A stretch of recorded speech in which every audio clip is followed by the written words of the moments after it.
ആക്റ്റീവായിട്ട് എഴുന്നേൽക്കുന്ന ചില ദിവസങ്ങളുണ്ട്. ആ ദിവസങ്ങളിൽ നമ്മൾ എത്രയൊക്കെ ജോലി ചെയ്താലും തളർന്നു പോവില്ല അല്ലേ? ചില ദിവസങ്ങളിൽ എണ്ണീക്കുന്നത് തന്നെ മടിഞ്ഞിട്ടായിരിക്കും. ഇന്ന് എഴുന്നേൽക്കണോ, ഇന്നിത് ചെയ്യണമല്ലോ, പണികൾ അധികം ഉണ്ടല്ലോ, പിള്ളേരെ സ്കൂളിൽ വിടണമല്ലോ, ചോറ് കെട്ടണമല്ലോ, ഏട്ടനെ വിടണമല്ലോ, വീടടിക്കണമല്ലോ, തുടക്കണമല്ലോ. ഇതെല്ലാം എല്ലാ വീട്ടമ്മമാരുടെയും മനസ്സിൽ വലിയൊരു ടെൻഷനാണ്. ഒത്തിരി ജോലികളാവുമ്പോൾ നമ്മുടെ മനസ്സും ശരീരവും ഒരുപോലെ തളർന്നു പോകും. ഒന്ന് പ്രീ പ്ലാൻ ചെയ്തിട്ടാണ് നമ്മൾ ഇതൊക്കെ ചെയ്യുന്നതെങ്കിൽ വലിയ ബുദ്ധിമുട്ടുണ്ടാവില്ല കേട്ടോ. അപ്പൊ നമുക്കിതാ കുറച്ച് ദിവസം മുന്നേ തന്നെ ഒരു പ്രീ പ്ലാനിങ് തുടങ്ങാം. നമുക്ക് ക്രിസ്മസിന് വൈനൊക്കെ ഇടണ്ടേ? അപ്പൊ അതിനു വേണ്ടി ഞാൻ നമ്മുടെ കുട്ടി ഭരണിയും വലിയ ഭരണിയൊക്കെ ഒന്ന് കഴുകി വെക്കുന്നുണ്ട്. പിള്ളേരൊക്കെ സ്കൂളിൽ പോയിട്ടോ, രാവിലെ ബ്രേക്ക്ഫാസ്റ്റ് ഒക്കെ ഉണ്ടാക്കി ലഞ്ചൊക്കെ കൊടുത്തു വിട്ട് അവരെ സ്കൂളിൽ വിട്ടിട്ടുണ്ട്. ഏട്ടൻ പോവാൻ വേണ്ടി റെഡി ആവുന്നുണ്ട്. അപ്പം ഞാൻ കരുതി ഇന്നൊരു വ്ളോഗ് എടുക്കാമെന്ന്. അപ്പോൾ നമുക്ക് വൈൻ കെട്ടാനുള്ള ഭരണിയൊക്കെ ഞാൻ കഴുകി സെറ്റാക്കി വെക്കുന്നുണ്ട്. പക്ഷെ എനിക്കൊരു ഡൗട്ട് ഉണ്ട് കേട്ടോ. ഞാൻ ഒരിക്കലും ഇതിൽ നെല്ലിക്കല്ല നാരങ്ങയൊക്കെ ഉപ്പിലിട്ടിട്ടുണ്ട്. അങ്ങനെ ഉപ്പിലിട്ട് ഭരണിയിൽ നമുക്ക് വൈൻ കെട്ടാൻ പറ്റുമെന്ന് എനിക്കൊരു ഡൗട്ട് ഉണ്ട്. അപ്പം നിങ്ങൾക്ക് ആർക്കെങ്കിലും അറിയാമെങ്കിൽ ഒന്ന് പറയണേ. ആ കുട്ടി ഭരണിയിലാണ് ഞാൻ ഉപ്പിലിട്ടത്. അപ്പം അങ്ങനെ കെട്ടുന്നുണ്ടെന്തെങ്കിലും ബുദ്ധിമുട്ടുണ്ടോ എന്ന് പറയണം കേട്ടോ. ഭരണിയൊക്കെ ആകുമ്പോഴത്തേനും ചില ഭരണികൾ ചില കാര്യങ്ങൾക്ക് വേണ്ടി മാത്രമല്ലേ യൂസ് ചെയ്യാൻ പറ്റത്തുള്ളൂ, അതിൽ വേറൊന്നും ചെയ്യാൻ പറ്റില്ല എന്നും കേട്ടിട്ടുണ്ട്. അപ്പം അങ്ങനെയാണെങ്കിൽ കറക്റ്റ് അറിവുള്ളവരൊന്ന് പറഞ്ഞു തരണേ.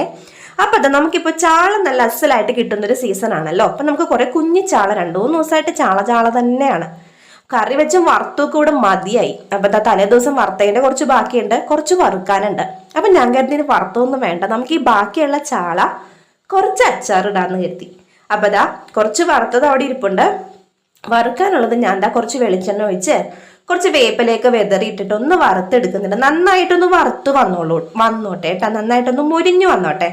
അപ്പോഴേ അച്ചാറിൽ കിടക്കുമ്പോൾ ഒരു ടേസ്റ്റ് ഉണ്ടാവുള്ളൂ. കരികരി പോലെ ആകാനല്ല, നല്ല മുരുമുരാന്നാവണം, അപ്പോഴേ ടേസ്റ്റ് ഉണ്ടാവുള്ളൂ.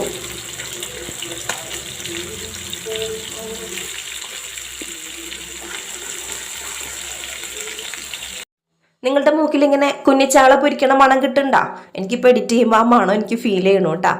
കാരണം നമുക്കിപ്പോൾ നല്ല ടേസ്റ്റുള്ള കുഞ്ഞിച്ചാള കിട്ടുന്നുണ്ട്. അപ്പം എല്ലാവരും ഒന്ന് ട്രൈ ചെയ്തോളൂ. നല്ല സൂപ്പർ റെസിപ്പിയാണ്. അച്ചാർ എന്നൊക്കെ പറഞ്ഞാൽ കിടുവാണ്. അപ്പോൾ നമുക്ക് അച്ചാറിടാൻ വേണ്ടി കുറച്ച് വെളുത്തുള്ളി സെറ്റാക്കി എടുക്കാം. അപ്പോൾ വെളുത്തുള്ളി നമുക്ക് വളരെ പെട്ടെന്ന് പൊളിച്ച് കിട്ടാൻ വേണ്ടി, പൊളിച്ചല്ല തോലിന്ന് ഇങ്ങനെ അല്ലെങ്കിൽ ആ കൂഞ്ഞേന്ന് ഇങ്ങനെ വിട്ട് കിട്ടാൻ വേണ്ടി ഞാൻ എപ്പോഴും പറയാറുണ്ട്, ഇടികല്ല് വെച്ച് 2 ഇടി വെച്ച് കൊടുത്താൽ മതി. അപ്പോൾ നല്ല അടിപൊളിയായിട്ട് നമുക്ക് അതിൽ നിന്ന് വിട്ട് കിട്ടും. അപ്പം നമുക്ക് അതിൻ്റെ തോല് ഉരിഞ്ഞെടുക്കാനും എളുപ്പമാണ്. നമ്മളിപ്പോൾ സാധാരണ മാങ്ങയോ നാരങ്ങയല്ല മാങ്ങയോ ചെമ്മിപ്പുളിയൊക്കെ നമ്മൾ അച്ചാറിടുകയാണെങ്കിൽ ഇഞ്ചിയും വെളുത്തുള്ളിയും ഇല്ലെങ്കിലും കുഴപ്പമില്ല. കുറച്ച് അച്ചാർ പൊടിയും കടുകും എണ്ണ ഉണ്ടെങ്കിൽ നമുക്ക് ഉപ്പും ഒക്കെ ഉണ്ടെങ്കിൽ നമുക്ക് അച്ചാറാക്കി എടുക്കാം. പക്ഷെ നമ്മൾ ഈ നോൺ വെജുകൾ, മീനാണെങ്കിലും ചിക്കൻ ആണെങ്കിലും ബീഫ് ആണെങ്കിലും ഒക്കെ നമ്മൾ അച്ചാറിടുമ്പോൾ ഇഞ്ചി വെളുത്തുള്ളി എല്ലാം വേണം. എന്നാലേ ആ ഒരു നോൺ വെജ് അച്ചാറിന് ഒരു ടേസ്റ്റ് ഉണ്ടാവുള്ളൂ. അപ്പം ഞാൻ ചാളയൊക്കെ റെഡിയായി വന്നത് എടുക്കുന്നുണ്ട്. അതിനിടയ്ക്ക് 2-3 കുഞ്ഞിച്ചാള ഇപ്പുറത്തേക്കൊക്കെ പോകട്ടോ. അതെങ്ങടാൻ പോണെന്ന് മനസ്സിലാവുമല്ലോ. അപ്പം ചാളയൊക്കെ വറുത്ത് സെറ്റാക്കി എടുക്കുന്നുണ്ട്. നമുക്ക് ഈ അതേ വെളിച്ചെണ്ണയിൽ തന്നെയാണ് ഞാൻ നമ്മുടെ ഇഞ്ചി വെളുത്തുള്ളി എല്ലാം വഴറ്റിയെടുക്കുന്നത്. കാരണം നമ്മളിത് കുറേ ക്വാണ്ടിറ്റി ഇല്ലല്ലോ, കുറച്ചല്ലേ ഉള്ളൂ. പക്ഷെ കുറച്ച് ഉണ്ടാക്കുമ്പോഴാണ് ഭയങ്കര ടേസ്റ്റ്. ഇതിപ്പോൾ ഒരു 10-25 ചാളയേ ഉള്ളൂ. കുഞ്ഞു ചാളയാണ്, 2-3 ദിവസത്തേക്ക് ഉണ്ടാവുള്ളൂ. അപ്പം ആ സെയിം എണ്ണയിലേക്ക് തന്നെ കടുക് പൊട്ടിക്കുന്നുണ്ട്. ഒരു ഫ്ലേവറിന് വേണ്ടി കുറച്ച് ഉലുവയും കൂടി ചേർത്ത് കൊടുക്കുന്നുണ്ട്. ഇപ്പോൾ ഉലുവ ഇല്ലെങ്കിലും കുഴപ്പമില്ല, ഉലുവ പൊടി ഇട്ടാലും അടിപൊളിയാണ്. കൂടുതലാവരുത്, കഴിച്ചു പോകും. എന്നിട്ട് നമ്മളിതാ ചെറുതാക്കി അരിഞ്ഞിട്ടുള്ള ഇഞ്ചിയും വെളുത്തുള്ളിയും പച്ചമുളകും വേപ്പിലയും കൂടി അതിലേക്ക് ഇട്ട് കൊടുക്കുക. നന്നായിട്ടൊന്ന് ഇളക്കി ചേർക്കുക. ഞാൻ പറഞ്ഞു, നമ്മൾ കൂടുതൽ ക്വാണ്ടിറ്റിയിൽ എടുക്കുന്നുണ്ടെങ്കിൽ നമുക്ക് അധികം വെളിച്ചെണ്ണയും അധികം ഇഞ്ചി വെളുത്തുള്ളിയൊക്കെ എടുക്കാം കേട്ടോ. പക്ഷെ കുറച്ചല്ലേ. അതിലേക്ക് കുറച്ച് മഞ്ഞൾപ്പൊടി, മുളക് പൊടി ഇട്ടിട്ടുണ്ട്.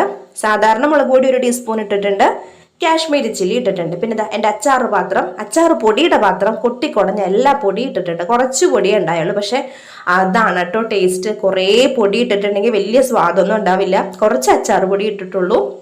അതിലേക്ക് കുറച്ച് വിനാഗിരി ഒഴിച്ചിട്ടുണ്ട്. വെള്ളം ചേർക്കരുത് കേട്ടോ. വെള്ളം ചേർത്താൽ പോയി, അതിൻ്റെ ടേസ്റ്റേ പോയി. കുറച്ച് വിനാഗിരി ഒഴിക്കുക, നന്നായിട്ട് ഇളക്കി കൊടുക്കുക. കായത്തിൻ്റെ പൊടി ഇട്ട് കൊടുക്കുക.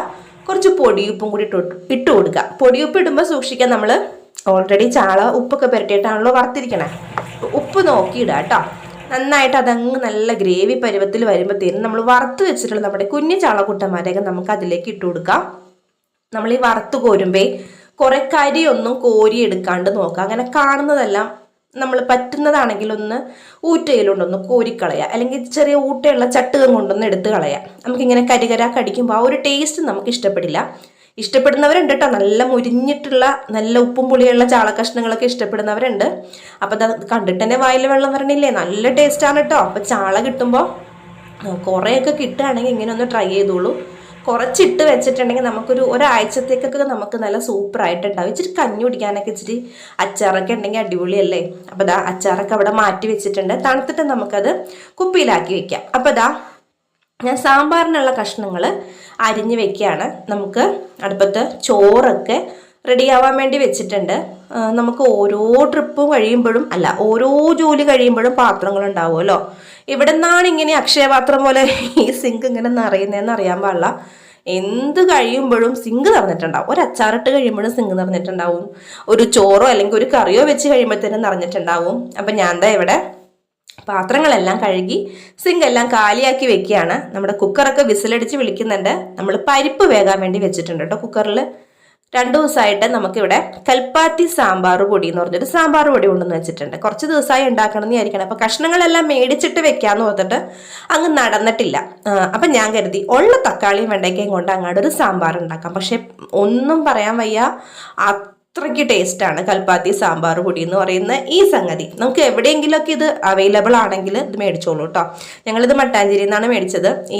ഈ സാമ്പാർ പൊടിയൊക്കെ വിൽക്കുന്ന ഷോപ്പ് ഉണ്ടല്ലോ, അവിടെ നിന്നാണ് മേടിച്ചത്. ഇപ്പം നല്ല കൽപ്പാത്തി സാമ്പാർ പൊടി എന്നാണ് ഈ പൊടിയെ പറയുന്നത്. നല്ല ടേസ്റ്റാണ്. നല്ല ഇത് ഇങ്ങനെ ഭയങ്കര പൊടിയായിട്ടുള്ള തരിതരിപ്പോട് കൂടിയ സാമ്പാർ പൊടിയാണ്. അപ്പോൾ അതാ നമുക്ക് സാമ്പാർ ഉണ്ടാക്കിയെടുക്കാം. അപ്പോൾ അത് മേടിച്ചപ്പോൾ അവർ നമ്മളോട് പറഞ്ഞത് കൂടുതൽ വറുത്തരച്ചിടുകയോ ഒരുപാട് പൊടി ചേർക്കുകയോ ഒന്നും വേണ്ട, സാധാരണ വെക്കുന്ന പോലെ അങ്ങ് വെച്ചാൽ മതി, കാച്ചിടുക പോലും വേണ്ട, അത്രയ്ക്ക് രുചിയാണെന്നാ പറഞ്ഞത്. ആദ്യം കേട്ടപ്പോൾ തള്ളാണെന്ന് ഓർത്തെങ്കിലും വെച്ച് കഴിഞ്ഞപ്പോഴാണ് അവർ പറഞ്ഞത് നേരാണെന്ന് നമുക്ക് മനസ്സിലായത്. അപ്പോൾ ഇതാ കടുക് പൊട്ടിച്ചു, ഉലുവ പൊട്ടിച്ചു, പിന്നെ കയ്യിലുണ്ടായിരുന്ന കുറച്ച് വെണ്ടയ്ക്കയും കുറച്ച് തക്കാളി ഇട്ടു. സവാള ഞാൻ ദാ ക്യൂബായിട്ടാണ് ഇട്ടത്. ഞാൻ ചെറിയുള്ളിയൊന്നും ഇട്ടില്ല. നമ്മൾ പെട്ടെന്ന് ഉണ്ടാക്കുന്ന ഒരു സാമ്പാറാണല്ലോ, നമുക്ക് വൈകുന്നേരത്തേക്ക് രാത്രിത്തേക്ക് മാത്രം മതി. പിറ്റേ ദിവസത്തേക്കൊക്കെ എടുക്കാൻ ഉണ്ടാവുമെന്ന് അറിയില്ല, കാരണം ഉണ്ടായില്ല ഇതിൻ്റെ ടേസ്റ്റ് കൊണ്ട്. അപ്പം തന്നെ രാത്രി തന്നെ സാമ്പാർ ഇവിടെ തീർന്നു. അപ്പം ദാ അവിടെ ഇരുന്ന് തക്കാളി വെണ്ടയ്ക്കയൊക്കെ ഒന്ന് വഴണ്ട് വരട്ടെ. നമ്മുടെ ചോറ് ഇവിടെ വെന്ത് നല്ല അടിപൊളിയായിട്ട് വന്നിട്ടുണ്ട്. ഇവിടെ നന്നായിട്ട് ചോറ് വേകണം, മക്കൾക്ക് നന്നായിട്ട് വേകണം, പപ്പയ്ക്ക് ഒരുപാട് വെന്ത് പോകരുത്. ഞങ്ങളുടെ അപ്പച്ചനും അതെ, നന്നായിട്ട് വേകണം, നല്ല പഞ്ഞി പോലെ ആവണം. പക്ഷെ അങ്ങനെ ചെയ്യുമ്പോൾ എന്താ പറ്റുന്നതെന്നാൽ പിറ്റേ ദിവസത്തേക്ക് നമ്മൾ ഈ ചോറ് തിളപ്പിച്ചടക്കുമ്പോൾ പിന്നെയും ഓവർ കുക്കായി പോവും. അപ്പം അങ്ങ് നമുക്ക് ചോറ് കെട്ടാനൊക്കെ ഒരു ബുദ്ധിമുട്ട് തോന്നും. എനിക്കാണെങ്കിൽ ചോറ് ഒന്ന് തൊടാണ്ട് മുട്ടാണ്ട് ഇങ്ങനെ മണി പോലെ ഇരിക്കണം, എന്നാൽ വെന്തിട്ടും ഉണ്ടാവണം. ആ ഒരു പരുവത്തിലാണ് എനിക്ക് കഴിക്കാൻ ഇഷ്ടം. അപ്പം അതാ ഞാൻ ചോറൊക്കെ വാർത്ത് വയ്ക്കുകയാണ്. ഇതങ്ങ് വാർത്ത് വെച്ചിട്ടുണ്ടെങ്കിൽ ഉച്ചത്തേക്കും ഉണ്ട് രാത്രിത്തേക്കും ഉണ്ടാവും. ചിലപ്പോൾ രാവിലത്തേക്ക് ഒരു 1-2 ഒരു പ്ലേറ്റ് എങ്ങാനും ചോറ് ബാക്കി ഉണ്ടായാലായി. അപ്പം അതാ അങ്ങനെ ചോറൊക്കെ അവിടെ സെറ്റാക്കി വെക്കുന്നുണ്ട്. നമ്മുടെ തക്കാളി വെണ്ടയ്ക്കും വഴണ്ട് വരുന്നുണ്ട്. നന്നായിട്ടത് വഴണ്ട് വരണം കേട്ടോ. അത് പറ്റുകയാണെങ്കിൽ അടച്ചു വെച്ച് വേവിക്കുന്നതിനേക്കാൾ നല്ലത് തുറന്ന് വെച്ച് വേവിക്കുന്നതാണ്. നമുക്ക് വെണ്ടയ്ക്കൊക്കെ ഒന്ന് ഉടഞ്ഞു പോകാണ്ട് കിട്ടാൻ വേണ്ടി. ഇപ്പം നമുക്ക് അതിലേക്ക് പൊടികളിടാം. മഞ്ഞൾപ്പൊടി ഇടുക, മുളക് പൊടി ഇടുക, നമ്മുടെ കുറച്ച് മല്ലിപ്പൊടി ഇട്ട് കൊടുക്കുക. ഞാൻ എന്താ സാമ്പാർ പൊടിയും കൂടി ഇട്ട് കൊടുത്തിട്ടുണ്ട് കേട്ടോ. നന്നായിട്ട് ഇളക്കി ചേർക്കുക. കാശ്മീരി ചില്ലി വേണമെങ്കിൽ ചേർത്തോളൂ. കുറച്ച് കളറ് കുറവ് പോലെ എനിക്ക് തോന്നി, അപ്പം ഞാൻ ഇടയിൽ കൂടി ഇച്ചിരി കാശ്മീരി ചില്ലിയും കൂടി ഇട്ടിട്ടുണ്ടായിരുന്നു കേട്ടോ. എന്നിട്ട് കായത്തിൻ്റെ പൊടി ഇട്ട ശേഷം ആവശ്യത്തിന് ഉപ്പും കൂടി ഇട്ട് നന്നായിട്ട് ഇതൊന്ന് ഇളക്കി കൂട്ടുക. ഈ മസാല എല്ലാം നമുക്ക് ആ പച്ചക്കറിയിലേക്ക് പിടിക്കണം. ഇതിങ്ങനെ സത്യം പറഞ്ഞ ഈ സാമ്പാർ പൊടിയുടെ പാക്കറ്റ് പൊട്ടിച്ചപ്പോൾ തന്നെ നല്ലൊരു സ്മെല്ല് വരാൻ തുടങ്ങി. അപ്പം തന്നെ എനിക്ക് തോന്നി സാധനം അടിപൊളിയാണ്. വെക്കുന്നൊരു രീതിയും കൂടി പെർഫെക്റ്റ് ആണെങ്കിൽ നമുക്ക് നല്ല റിസൾട്ട് ആയിരിക്കും തോന്നി. അപ്പം അത് ഉപ്പൊക്കെ ഇട്ട് സാമ്പാറിൻ്റെ കഷ്ണങ്ങളൊക്കെ അവിടെ വേകാൻ വേണ്ടി വെച്ചിട്ട് നമുക്ക് ഇതിൽ കഷ്ണങ്ങളൊക്കെ വേറെയും ചേർക്കാട്ടോ. ഇപ്പം എൻ്റെ അടുത്ത് ഈ തക്കാളി വെണ്ടയ്ക്ക മാത്രം ഉണ്ടായിരുന്നുകൊണ്ടിട്ടാണ് ഞാൻ അങ്ങനെ ചെയ്തത്. അപ്പോൾ അതാ അതിലെ മസാലയൊക്കെ നന്നായിട്ട് അങ്ങ് പിടിച്ച് നല്ല വഴണ്ട് വന്നിട്ടുണ്ട്. നമ്മൾ ഒത്തിരി കുക്ക് ചെയ്താലേ വെണ്ടക്ക അങ്ങ് അലന്നു പോകും. പിന്നെ അതാ വേവിച്ച് വെച്ചിട്ടുള്ള പരിപ്പ് നമുക്ക് അതിലേക്ക് ഇട്ട് കൊടുക്കാം. പരിപ്പിൽ ഞാൻ മഞ്ഞളൊക്കെ ചേർത്തിട്ടാണ് വേവിച്ചത്. അപ്പം ഞാൻ പറഞ്ഞത് കുറച്ച് കളറ് കുറവ് പോലെ എനിക്ക് തോന്നി. അപ്പം ഞാൻ ഇച്ചിരി കാശ്മീരി ചില്ലി ഒന്ന് മൊരിയിച്ചിട്ട് ഇട്ടായിരുന്നു കേട്ടോ. അപ്പോഴാണ് കളറൊന്നും എനിക്ക് ഇഷ്ടപ്പെട്ടത്. പിന്നെ അത് ആവശ്യത്തിന് പുളിവെള്ളം ഒഴിക്കുക, കഴിഞ്ഞു, സാമ്പാറിൻ്റെ പരിപാടിയെ കഴിഞ്ഞു. പിന്നെ അവസാനം ഒരു ഇച്ചിരി മല്ലിച്ചെപ്പും കൂടി മല്ലി ഇലയും കൂടി ഇട്ട് കൊടുത്തിട്ടുണ്ടെങ്കിൽ അടിപൊളിയാണ്. കായത്തിൻ്റെ ഫ്ലേവറൊക്കെ ഒരുപാട് ഇഷ്ടമുള്ളവർക്ക് ഇട്ട് കൊടുക്കാം. എനിക്ക് ഭയങ്കര ഇഷ്ടമാണ്. അപ്പം ഞാൻ പിന്നെ കായത്തിൻ്റെ ഫ്ലേവർ, കായത്തിൻ്റെ പൊടി ഞാൻ ഇട്ട് കൊടുക്കും. എന്നിട്ട് നന്നായിട്ട് തിളക്കട്ടെ. സാമ്പാർ നന്നായിട്ട് തിളച്ചാലേ സാമ്പാറാവുള്ളൂ കേട്ടോ. അല്ലാണ്ട് നമ്മൾ ഒന്ന് തിളച്ച് വരുമ്പോൾ തന്നെ ഓഫ് ചെയ്ത് വെക്കരുത്. സാമ്പാർ നല്ല അസലായിട്ട് തിളയ്ക്കണം. തിളച്ചൊന്ന് കുറുകണം. കുറുകി വരുമ്പോഴേ സാമ്പാറിന് നല്ല ടേസ്റ്റ് ഉണ്ടാവുള്ളൂ. അല്ലെങ്കിൽ ഇവിടെ ഒഴിച്ചിട്ടുണ്ടെങ്കിൽ അങ്ങ് പാലാരി വട്ടം വരെ എത്തുന്ന സാമ്പാറിൻ്റെ ചാറൊക്കെ വലിയൊരു ടേസ്റ്റ് ഒന്നും ഉണ്ടാവില്ല. എനിക്ക് ഇച്ചിരി കുറുകിയേക്ക് ഇരിക്കണം. അപ്പം അതാ നന്നായിട്ട് സാമ്പാറൊക്കെ നന്നായിട്ടൊന്ന് കുറുകി നല്ല അടിപൊളിയായിട്ട് വന്നിട്ടുണ്ട്. ഇത് ഇരുന്ന് കഴിയുമ്പോൾ ഒന്നും കൂടി ഒന്ന് സെറ്റാവും കേട്ടോ. അപ്പം അങ്ങനെ ദാ അതിലേക്ക് കുറച്ച് മല്ലിയിലയും കൂടി ഇട്ട് കൊടുത്ത് ഒന്ന് റെഡിയാക്കി വെച്ചിട്ടുണ്ട്. അപ്പോൾ സാമ്പാർ അവിടെ ഇരുന്ന് അങ്ങ് റെഡി ആയിക്കോളും. അതിൻ്റെ മല്ലിയിലയുടെ ഫ്ലേവറൊക്കെ അങ്ങ് എത്തിക്കോളും. അപ്പോൾ കുട്ടികൾക്ക് വൈകുന്നേരം വരുമ്പോൾ കൊടുക്കാനായിട്ട് എന്തായാലും രാവിലെ നമുക്ക് ബ്രേക്ക്ഫാസ്റ്റിന് ഇഡ്ഡലിയും ചമ്മന്തിയായിരുന്നു. അപ്പോൾ ഇഡ്ഡലി മാവ് കുറച്ച് ഇരിപ്പുണ്ട്. അപ്പം ഞാൻ കരുതി അതിൽ കുറച്ച് വെള്ളവും കൂടി ചേർത്തിട്ട് നമുക്കൊരു മസാല ദോശ ഉണ്ടാക്കാം. അപ്പം ഞാൻ അവിടെ ഉരുളക്കിഴങ്ങ് വേകാനാണ് ഇപ്പോൾ ഉപ്പും മഞ്ഞളും ഒക്കെ ചേർത്ത് കുക്കറിൽ വെച്ചിരിക്കണം കേട്ടോ. ഇവിടെ നമുക്ക് മസാല ദോശയ്ക്കുള്ള മസാല പ്രിപ്പയർ ചെയ്തെടുക്കാം. കടുക് പൊട്ടിച്ചിട്ടുണ്ട്. അതിലേക്ക് ഞാൻ നമ്മുടെ കുഞ്ഞു പരിപ്പില്ലേ, നമ്മുടെ പായസപ്പരിപ്പ്, അത് ഇടയ്ക്കൊന്ന് കടിക്കാൻ 2-3 കുറച്ചിങ്ങനെ ഇട്ട് കൊടുത്തിട്ടുണ്ട്. പിന്നെ നമുക്ക് കുറച്ച് ഇഞ്ചിയും വെളുത്തുള്ളി, ഒരു സവാള വേണ്ട, പകുതി സവാള മതി. പകുതി സവാളയും 2 പച്ചമുളകും കൂടി ഇട്ടിട്ട് നന്നായിട്ടൊന്ന് വഴറ്റിയെടുക്കാം. ഭയങ്കരമായിട്ട് വഴണ്ട് കുഴഞ്ഞങ്ങ് പോണ്ട. നമ്മൾ ഈ മസാല ദോശയൊക്കെ കഴിക്കുമ്പോഴത്തേനും ഇടയ്ക്ക് ഒരു പച്ച ടേസ്റ്റ് നല്ല കിറുകിറുന്ന് പറഞ്ഞ് കടിക്കാൻ വേണ്ടി നമുക്ക് സവാള കിട്ടുമ്പോൾ അടിപൊളിയല്ലേ. അപ്പോൾ ഇതാ ഫ്ലേവറിന് വേണ്ടി മഞ്ഞൾപ്പൊടി ഇട്ടിട്ടുണ്ട്, കുറച്ച് ഗരം മസാല ഇട്ടിട്ടുണ്ട്. ഗരം മസാല വേണ്ടെങ്കിൽ ഒഴിവാക്കാം കേട്ടോ. എനിക്ക് ആ ഒരു ഫ്ലേവർ ഇഷ്ടമാണ്. ഉരുളക്കിഴങ്ങിൽ ആ ഒരു ഇത് വരുമ്പോൾ ഇപ്പം മഞ്ഞൾപ്പൊടി മാത്രം ഇട്ടിട്ട് വെക്കണമെങ്കിലും വെക്കാം, അടിപൊളിയാണ്. എന്നിട്ട് നമുക്കിതാ നന്നായിട്ടൊന്ന് ഇളക്കിയെടുക്കാം. നമുക്കപ്പുറത്ത് ഉപ്പിട്ട് വേവിച്ചിട്ടുള്ള ഉരുളക്കിഴങ്ങായതുകൊണ്ട് ഞാൻ കൂടുതൽ ഉപ്പങ്ങ് ചേർക്കണില്ല. പക്ഷെ എനിക്ക് അവസാനം ഇച്ചിരി ഉപ്പ് കുറവ് പോലെ തോന്നി. അപ്പം ഞാൻ ഇച്ചിരി ഉപ്പ് വെള്ളം ചേർത്ത്. നമ്മളിങ്ങനെ നല്ല ഡ്രൈ ആയിട്ടുള്ള കറികൾക്ക് ഉപ്പ് വെള്ളം ചേർക്കുന്നതാണ് നല്ലത്. നന്നായിട്ട് ഒന്നിങ്ങനെ അങ്ങോട്ട് ഒന്ന് തേച്ച് കൂട്ടി അങ്ങ് എടുക്കുക. കാരണം ഉപ്പ് പൊടിയായിട്ട് നമ്മൾ ഇടുമ്പോഴത്തേനും അവിടെ ഇവിടെയൊക്കെ പിടിച്ചു നിൽക്കും. അപ്പോൾ കഴിക്കുമ്പോൾ നമുക്കൊരു അച്ചടാ അയ്യടാ എന്ന് തോന്നും. അപ്പം അങ്ങനെ തോന്നാണ്ടിരിക്കാൻ കുറച്ച് ഉപ്പ് വെള്ളമാണ് അടിപൊളി. ഈ ബീട്രൂട്ട് എന്തിനാണെന്നറിയോ? തോരൻ വെക്കാനോ പച്ചടി വെക്കാനോ മെഴുക്ക് പുരട്ടി വെക്കാനോ അല്ല, നമുക്ക് ദോശ ഉണ്ടാക്കാനാണ്. ദോശ ഉണ്ടാക്കാനോ?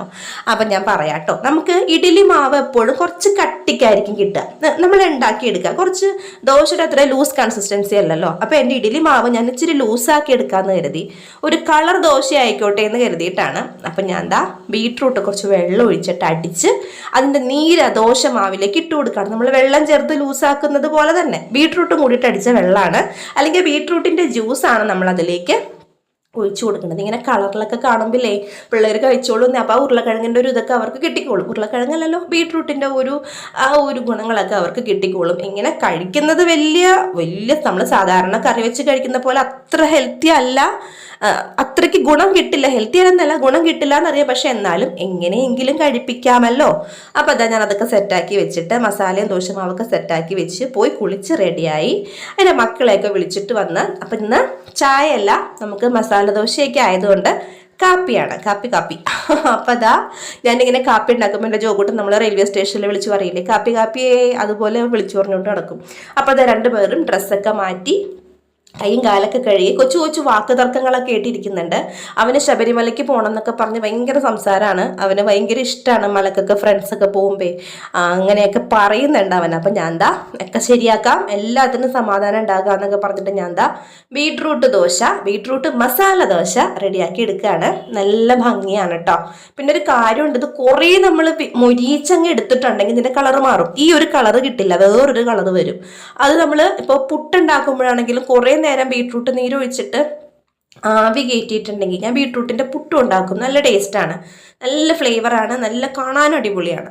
അപ്പോൾ കുറേ നേരം വേവിച്ചിട്ടുണ്ടെങ്കിൽ വേറൊരു കളർ വരും. ഭയങ്കരമായിട്ട് ഓവർ കുക്കായി പോകരുത്, പാകത്തിന്. എന്നാൽ വേഗം വേണം, നന്നായിട്ട് വെന്തും വരണം. അപ്പോൾ ഇതാ കാപ്പിപ്പൊടി ധൃതി കിട്ടപ്പോഴത്തേനും കുറച്ച് തട്ടിയ താഴെ പോയി. അപ്പോൾ കൈയോടെ തന്നെ ഇങ്ങനെയുള്ള കാര്യങ്ങൾ നമ്മൾ ക്ലീൻ ചെയ്ത് കളയാം കേട്ടോ. അപ്പോൾ നമ്മുടെ കിച്ചൺ എപ്പോഴും ക്ലീൻ ആയിട്ടിരിക്കും. അപ്പോൾ ഇതാ കാപ്പിപ്പൊടിയൊക്കെ ഇട്ട് നല്ല അടിപൊളി കാപ്പി റെഡിയാക്കുന്നുണ്ട്. എനിക്കൊരു ഫിൽറ്റർ കോഫി ഉണ്ടാക്കുന്ന ഒരു സംഗതി മേടിക്കണം എന്നുണ്ട്. അതെങ്ങനെയാണ് അതിൽ ചെയ്യുന്നതെന്നൊന്നും അറിയില്ല. നമുക്ക് യൂട്യൂബിൽ നോക്കി പഠിക്കാമല്ലോ. നമുക്കിപ്പോൾ എന്ത് കാര്യങ്ങൾ യൂട്യൂബിൽ നോക്കി പഠിക്കാൻ പറ്റാത്തത്. അപ്പം ഞാൻ എന്താ അവിടെ ബീട്രൂട്ട് ദോശയൊക്കെ നന്നായിട്ടൊന്ന് മൊരിച്ചെടുക്കുന്നുണ്ട്. നല്ല കാപ്പിയുടെയും നല്ല മസാല ദോശയുടെയൊക്കെ മണം കൊണ്ട് ആഹാ അടിപൊളിയാണ്. അപ്പോൾ നമ്മുടെ ഉരുളക്കിഴങ്ങിൻ്റെ ആ ഒരു ഫില്ലിംഗ് ഒക്കെ ഞാൻ ദോശ പാനിൽ വെച്ചിട്ട് തന്നെയാണ് അതിലേക്ക് വെക്കണത്. ഒരു 4 എണ്ണം ഉണ്ടാക്കിയാൽ മതി. കാരണം ഞാൻ കുറച്ച് വൈകിയാണ് ചോറുണ്ടത്. ആ ചാള അച്ചാറും കുറച്ച് കട്ടിത്തൈരും കൂട്ടി പിള്ളേരെ വിളിക്കാൻ പോകുന്നതിന് തൊട്ട് മുന്നെയാണ് ഞാൻ ചോറുണ്ടത്. അപ്പം എനിക്ക് ദോശയൊന്നും ഉണ്ടാക്കിയില്ല. ഞാൻ എന്താ പിള്ളേർക്ക് മാത്രം ഒരു 4 കുട്ടി മസാല ദോശ ഉണ്ടാക്കി അവർക്ക് കൊടുക്കുന്നുണ്ട്. ഞാനൊരു കാപ്പിയാണ് കുടിച്ചത്. അവരുടെ കൂടെ ഇരുന്ന് കഴിക്കാമെന്ന് പറഞ്ഞാൽ എനിക്ക് ഭയങ്കര സന്തോഷമുള്ള കാര്യമാണ്, നിങ്ങൾക്കറിയാലോ. അപ്പോൾ ഇതാ ഞങ്ങളുടെ രാവിലെ മുതൽ ഏകദേശം ഒരു വൈകുന്നേരം വരെയുള്ള വിശേഷങ്ങളൊക്കെയാണ് ഇന്നത്തെ വ്ളോഗിൽ നമ്മൾ പറഞ്ഞത്. അപ്പം നമ്മുടെ ചാനലിലേക്ക് പുതുതായിട്ട് ഒത്തിരി പേര് വന്നിട്ടുണ്ടല്ലേ. വന്നവർക്കെല്ലാം ബിഗ് താങ്ക്സ്. അപ്പോൾ ഇതാ ഇനി വരാൻ പോകുന്ന, അതായത് കണ്ടുകൊണ്ടിരിക്കുന്ന ആൾക്കാരും സബ്സ്ക്രൈബ് ചെയ്യാണ്ട് പോകരുത് കേട്ടോ. വീഡിയോ കണ്ടിട്ടുള്ള നമ്മളെ സപ്പോർട്ട് ചെയ്യുന്ന നമ്മുടെ പ്രിയപ്പെട്ട എല്ലാ സബ്സ്ക്രൈബേഴ്സിനും ഒത്തിരി നന്ദി. അപ്പോൾ അടുത്ത വീഡിയോ ആയിട്ട് ഉടനെ കാണാം. ബൈ.